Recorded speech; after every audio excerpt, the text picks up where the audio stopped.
Wanted to talk today about some of the events that happened on the weekend of April 3 to April 4. The one that has really hit the headlines is that the Ukrainians have managed to push the Russians back north of Kiev and have entered a number of towns where they have found hundreds of people who were, to be perfectly blunt, murdered. There were entire streets where there was a dead man outside of each house where the Russians had gone in, grabbed the head of household, and simply executed them. There were several dozen bodies that were found with their hands bound and shot execution style, and then there were more than a handful of mass graves. As the Ukrainians have advanced further north, we know that the original massacre that was discovered in Bucha on April 3rd has now been replicated in a number of other locations. So we are definitely looking at war crimes quality of activity here. The only real question in that is who is ultimately responsible. A regiment commander, the theater commander, Putin himself, individual foot soldiers. We don't have an answer for that, but this definitely qualifies as war crimes under any definition you could care to use. Almost lost in the background of that was a statement by the Deputy Prime Minister of Poland, one Jaroslaw Kaczynski, that Poland was open to the idea of the United States stationing nuclear weapons on Polish soil. Now, normally when American troops and American nukes come into the discussion, the answer is usually not just no or an emphatic no, but a lot of grandstanding about the no. The United States, in order to have a foreign deployment of size, requires something called a status of forces agreement that requires the local government to basically stand aside if there are any crimes committed by American forces. They'll be tried by an American military court. And because of that, the United States has very few large-scale deployments unless there's something else in play. So, for example, today, the United States only has 3 significant deployments.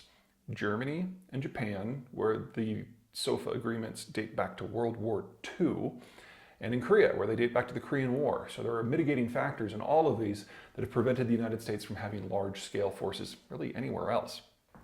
And so here we have a European leader actively, publicly advocating not just for American forces, but for the most typically politically divisive type of forces that the Americans have, the nuclear arsenal. The question is why and why now? Let's start with Kaczynski himself. He may be deputy prime minister, but he's actually the guy who's in charge of Poland. In many ways, Kaczynski is a combination of some of the less desirable aspects of Barack Obama, Donald Trump, and William Jennings Bryan. He's a populist, he's a nationalist, he's a horrible manager, and he has refused to go away. He has been at or near the top of the Polish political scene now for roughly 20 years. And his position as DPM allows him to tell everyone what to do without having the day-to-day responsibilities for actually carrying out the job. So it's kind of the perfect spot for someone who's not good at management, but has the charisma to attract a lot of votes. And he's made a good world for himself. What that means, of course, is that Kaczynski, regardless of what you think of his personality or his politics, does speak for the Polish government because he really is the Polish government. So that's the who. Let's talk about the why. Right now, the dominant concern in NATO countries is that the Russians will not stop, not just until they've gotten all of Ukraine, but until they've moved beyond Ukraine. The problem is for the Russians to feel secure, they need to secure a series of gateway territories that separate the Russian space from the rest of the world. And Putin's goals for the last 20 years is about getting Russian troops on the ground in as many of those gateways as possible. That's what the Georgian War was about. In part, that's what Nagorno-Karabakh was about. That's what the Crimea War was about. Ukraine, unfortunately for the Ukrainians, sits between the Russians in 2 of those gateways. The Bessarabian Gap that moves over into the Turkish space, and the Polish Gap, which goes into Poland and the German space. Which means that if the Russians do succeed in conquering Ukraine, and I'm still of the belief that in time, with a sufficient application of artillery and inhuman violence, they will, then the next stop is to move into Ukraine.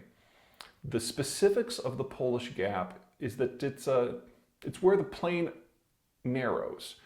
So if you are east of Poland, the flatlands of Central Eurasia and Eastern Europe are about 2,000 miles north to south. But then it suddenly narrows at the Belarusian-Polish border to about 300 miles. And then it narrows to about half of that as you move into Poland between the Carpathians and something called the Masurian Lake District, which is simply too boggy and rugged for tanks to move through. So from the Russian point of view, they don't have to just get Ukraine. They need to move into Poland proper and fairly deep into Poland proper. The logical stopping point for a Russian advance would be the eastern outskirts of the city of Warsaw, right on the Vistula River. That's the logical break point. It's the narrowest point of the plain. There's a river to provide a defensive bulwark. So if you're in Poland and you can read a map, you know that if the Russians win in Ukraine, they're coming for you one way or another. Ergo why he wants nukes. The question is, will the United States do it, and if so, how? The problem is that the United States has had nuclear weapons in Europe, specifically in Germany now for decades. And yes, it's a deterrent, I don't mean to suggest otherwise. But if you really want to stop the Russians from entering Poland, you don't just need a nuclear facility, you would need the army facilities to protect it as well. You don't just send a nuke unescorted. The question then is, where would the base be? If you put it to the west of Warsaw, to the west of the Vistula River, on the west side of the gap, the Russians will interpret that as an oblique acknowledgement that anything east of the river is theirs.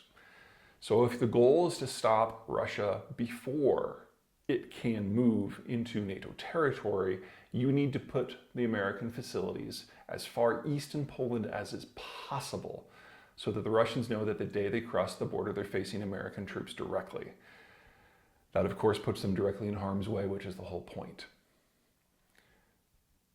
So, where does this take us? We've got a Russia who has already been demonstrated to be boundless in its cruelty because it sees this war as an existential threat. They're not going to stop. And while I might personally have some issues with the Polish Deputy Prime Minister, he's not wrong. If the goal here is to prevent a NATO-Russian fight, and for whatever reason we can't stop that in Ukraine, Poland is where the line will be drawn. And that requires forward position troops to make it stick. Whether it'll be done or not, of course, is up to the politics of the Europeans and Washington. And it's simply too soon to know how that'll shake out. But this is going to be the debate. All right, that's everything from me. Until next time.